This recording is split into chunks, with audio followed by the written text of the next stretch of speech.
台东绿岛每年都有超过30万的游客到访，产生的垃圾量非常可观。垃圾受限船班只能够少量运回本岛焚烧，也让绿岛的垃圾越堆越高。虽然台东县政府决定重启焚化炉，不过最快还要2年半才可以营运，让目前离岛垃圾处理还是一项艰难的课题。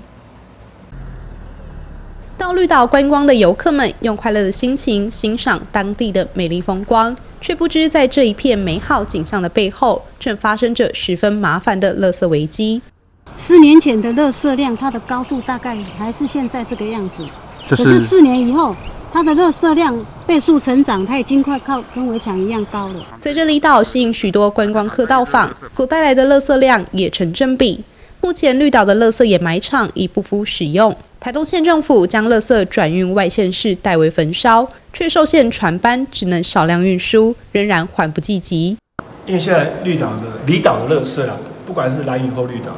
都是会卡在那个船运的问题。因为有一艘那个货轮公司它是因为跟中油签约，它都运这个那个油料。所以他要协助我们这方面比较困难一点，所以我们今天也开会，也希望说，我们的承办单位先去跟这个委办公司跟航空那个货轮公司协调一下，是不是1个礼拜固定有1班，至少1班专门来载我们的垃圾，不要跟其他货物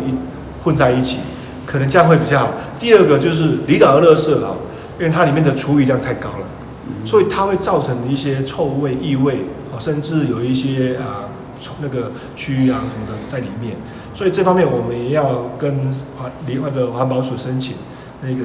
一个简易的、快速的一个发酵桶，来处理离岛的这个厨余。那我们也要求公所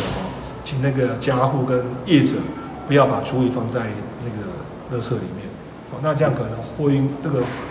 货轮公司它比较愿意来运我们的垃圾啦，这边都是现在目前都是卡在我们因为离岛运输的问题。离岛垃圾处理目前仍待县府及乡公所与业者一同协调研议，才能真正解决这场垃圾危机。记者潘俊伟台东综合报道。